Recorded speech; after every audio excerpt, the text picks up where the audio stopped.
Yes ma'am. నేను నీ కొడుకుని కిడ్నాప్ చేశాను. నీకు నీ కొడుకు కావాలంటే వెంటనే 1 crore పంపి, లేదా నీ కొడుకు ప్రాణాలతో తిరిగి రాడు. ఓ, నీ కొడుకు ఏం చేస్తున్నాడో వీడియో తీసి పంపుతాను, ఉండు. నాన్న, నాకు చాలా భయంగా ఉంది నాన్న.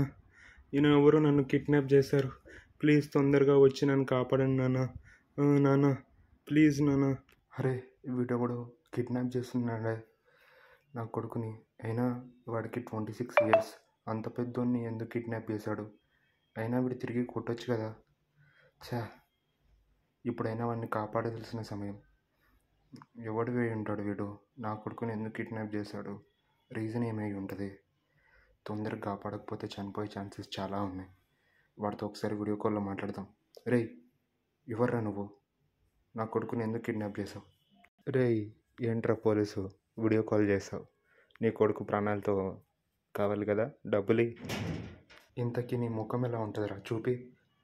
అసలు ఎవరు నువ్వు? నేను దర్జాగా దొంగతనం చేసుకుంటుంటే నన్ను జైల్లో అరెస్ట్ చేసావు. అక్కడ సిలిండర్ బ్లాస్ట్ కారణంగా నా సగం ముఖం పోయింది.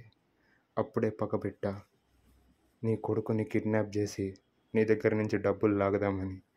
ఆఖరికి నా ప్లాన్ సక్సెస్ అయింది. ఇప్పుడు డబ్బులు ఇస్తావా? నీ కొడుకు ప్రాణాలు కావాలా? నేను వీడియో కాల్ చేసి ఎందుకు నీతో సోది మాట్లాడే అవసరం నాకు లేదు. అబ్బా, ఇప్పుడు ఏం చేయాలి? వాడిని చంపను కూడా చంపలేను. నా కొడుకు ప్రాణాలు ఎలాగైనా కాపాడుకోవాలి. దానికోసం వాడు ఆ ప్లేస్కి వెళ్తా. రేయ్, నువ్వు చెప్పిన ప్లేస్కి వచ్చా. అందులో డబ్బులు ఉన్నాయి, తీసుకుని నా కొడుకుని వదిలేయి. నాన్న థ్యాంక్స్ నాన్న, నా ప్రాణాలు కాపాడడానికి వచ్చావు. వీడెవడో నాన్న రౌడీగాడు కిడ్నాప్ చేశాడు. థ్యాంక్స్ నాన్న. అరే, ఇందులో డబ్బులు లేవు. ఏంట్రా, మోసం చేసావా? గన్ సార్ ప్లీజ్ సార్, ఏం చేయకండి. నా గురించి ఏమనుకున్నావురా?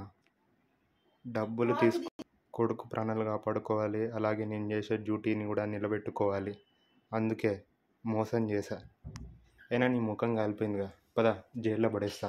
అబ్బా, జైలుకి రావాల్సి వచ్చింది పోలీసు గారి కారణంగా.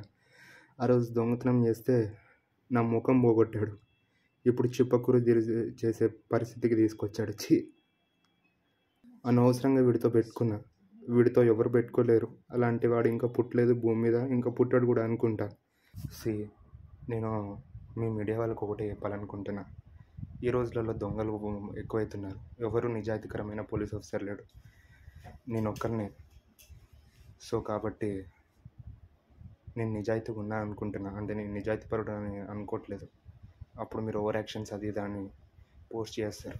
అది నాకు పబ్లిసిటీ కూడా అక్కర్లేదు.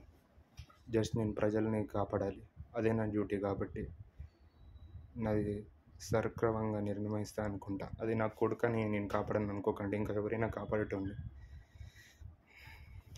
వీడికి ఈ దొంగకు తెలియలేదు. ఇంకో దొంగ ఎవరైనా కిడ్నాప్ చేస్తుంటే చాలా తెలివితో ఉండేవాడు. ఇది మీరు అబ్జర్వ్ చేసుకోండి. నాకు అంత ఈజీగా దొరుకుతాడు అనుకోలేదు. జై హింద్.